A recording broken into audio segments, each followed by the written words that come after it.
Disclaimer: if you're a big Wheel of Time fan that thinks that the Wheel of Time is the best thing in the history of fantasy literature, this video is not for you. If you are the kind of Wheel of Time fan that cannot hear anything bad about the Wheel of Time, this is not the video for you. I said this many times, and destroying is far easier than creating. So I feel a little bit bad because I am about to crap all over the Wheel of Time. However, I'm going to try to explain and reason point by point why the Wheel of Time did not work for me, why I think it really is not that great. It really isn't, and I'm going to go through the reasons why and try to explain it. So, if you're the kind of Wheel of Time fan that is actually willing to engage in conversation, and is actually willing to hear contrarian opinions and flesh out and discuss things, by all means, this is the video for you. So without further ado, take it away, Ben.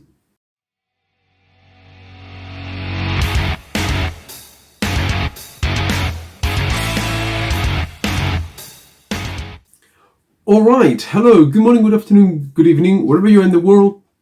I am here to discuss why the Wheel of Time is a massively overhyped fantasy series, in my humble opinion, with reasons. Now, if you're interested, you can check out my journey through the Wheel of Time. I will leave a link in the description below to the list where I've reviewed each and every single book in the series individually. But why would you want to do that? So here I am going to do an overall review of the series and explain why it did not work for me, and why I think this really isn't as good as many people claim out there. I just don't understand it. I just don't get it.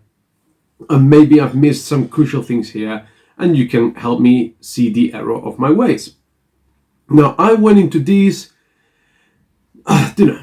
80 million books sold, or however many millions it sold, the Wheel of Time, the TV show adaptation, everything that was with it. This was meant to be the next best thing after Lord of the Rings. That's how very many people compared it. They put it on that sort of same level. Heretics, each and every single one of them. So, first of all, my first reason why the Wheel of Time is massively flawed, and it is the length. Look at it. It is 14 chunky books. No story needs to be that long. It is way too long. It is way too long a time to keep us invested in these characters. And then you have the infamous Slog, which, depending on who you talk to, it could be 3 to 4 books, where kind of the story disappears up its own backside. That's the ass, right? And any self-respecting, any kind of half-brain Wheel of Time fan will agree that the Slog, it requires a bit of, plowing through. You just gotta plow through it. Some people would actually say you can skim read it. I would go so far as to say that some of the books are totally forgettable and unnecessary, and you don't need it. And if you stop to think about it, 4 books out of 14, it's almost 30% of the series that is totally, 30% is a big chunk of the whole story which is not needed, and it adds nothing to the story, doesn't move the plot forward, doesn't develop the character. It's just a waste of time. So the length and the Slog are big no-nos in the series. I mean, to embark on 14 books and to think that 4 of them you could do without, you could read a whole other series, a whole other trilogy by some other author, and get much more enjoyment out of that than the Wheel of Time. But anyway, that's point number 1. Point number 2 is the writing style. And the writing style is something that you have to get over and deal with rather than enjoy. And I'm talking about those super childish, repetitive descriptions. And if you are into reading books because you like to know to the very last detail the kind of clothes that characters are wearing and the amount of lace in the cuffs, this is the fantasy series for you. It is not for me. It is dull, it is boring, it is childish.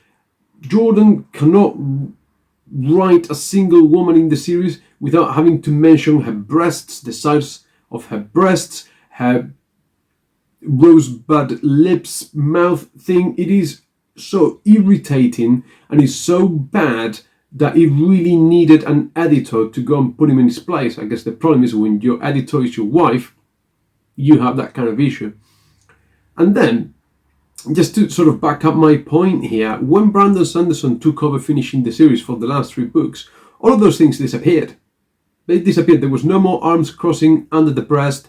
There was no more braid tagging. There was no more. It went because it is stupid. Okay.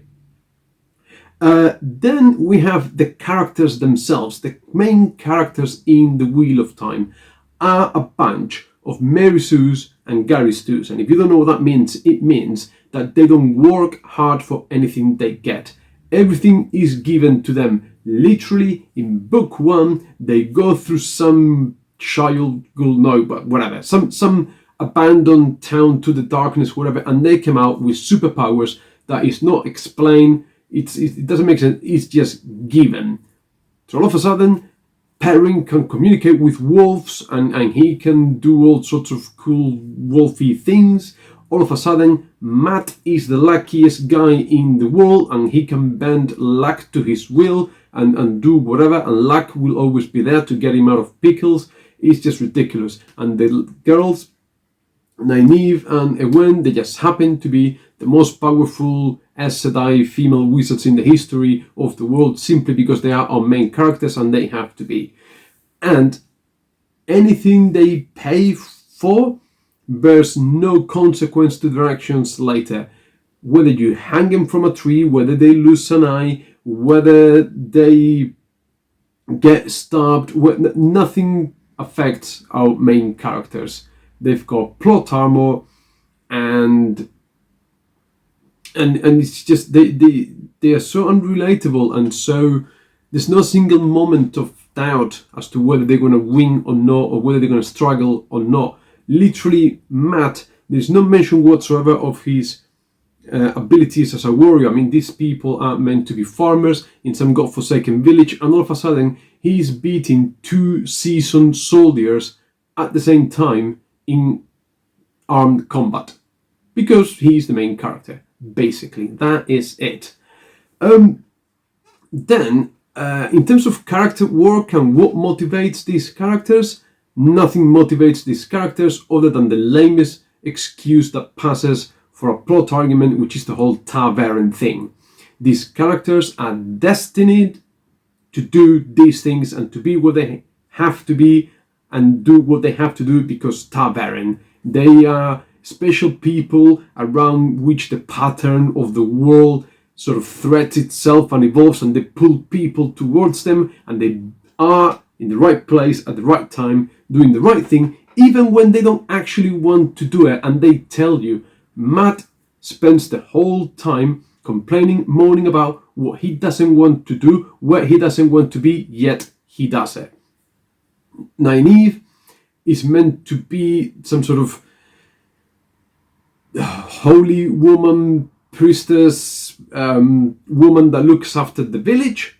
And because the 3 boys go away, and when they go away with Moiraine, which is, anyway, whatever. So they get taken away from the village after an attack, and they get taken away because they are the tavern people.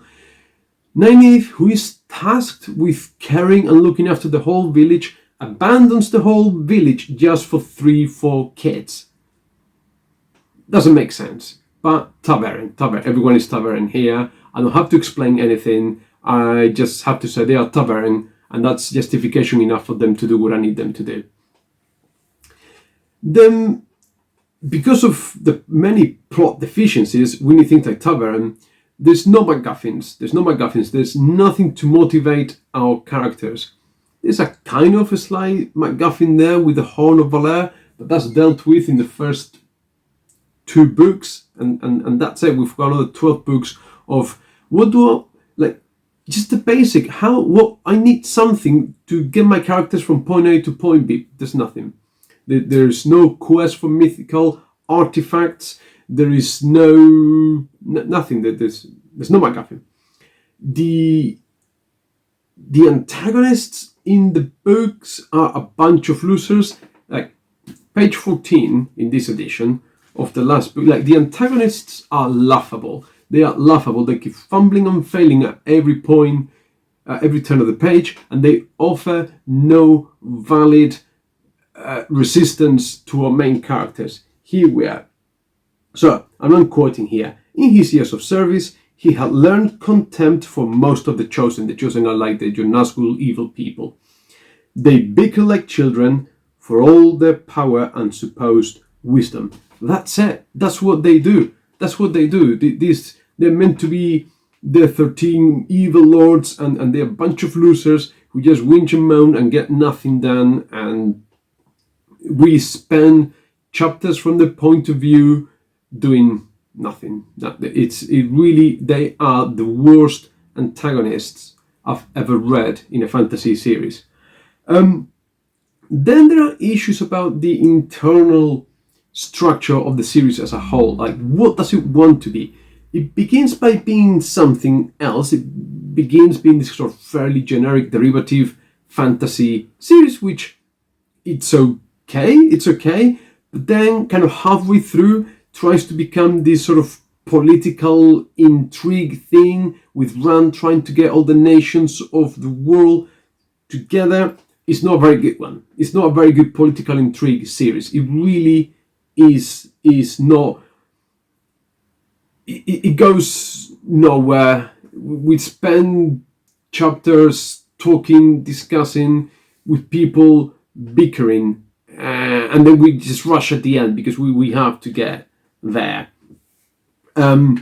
So maybe the whole point of the Wheel of Time is that it represented a landmark, is that it showed us what fantasy could be. Not everything had to be Dragonlance, Forgotten Realms, Lord of the Rings, kind of high epic fantasy, and it could be something else. Which is maybe fair enough. I can see that. I can grant that point. No qualms, no issues whatsoever. But what I would say is that everything that came before in terms of epic fantasy was better than this, and everything that came after in terms of character work, grimdark, political intrigue, all that sort of thing was better. This failed at everything that it tried to do, for me. Then there is a massive, excessive cast of named characters, a lot of which actually, when you stop to analyze, bring nothing to the story. And it's a little bit like Chekhov's gun. I've talked about this before. If you're going to write on the page that there is a gun hanging on top of the fireplace in page 17, that gun better shoot off in page 50. Well, there's a lot of guns that don't shoot off and don't do anything in this series. And that's not even talking about the awful romance subplots. Robert Jordan cannot write a decent romance for love or money, no pun intended. And finally, the whole book is just flooded with awful male, female, men, women dynamics. I mean, how the hell did the world not collapse centuries before? Women hate men throughout the book. Men are only good for one thing, and men spend the whole time wondering how on earth they can talk to a woman. No one understands anyone of the opposite sex. It is awful. There's not a single positive exchange between two characters of opposite sexes, and yet, well, I suppose that's why the romances are so bad, and then all of a sudden, bam, they are together. Something that could have been a very interesting subplot to explore is the whole of thing with Rand's three wives, three very different women from very different backgrounds, different nationalities, trying, they're okay. We just share a husband. You sleep with him today, you sleep with him in 2 days' time, I'll sleep with him on Sunday. They don't question it, they become best friends. It's like he's got a harem. This is totally out of the norm in this world that Jordan has built, and it's no explored, and they're just accepting, and we're supposed to go with it. And it's shocking, and it's just not very. It's a missed opportunity, basically.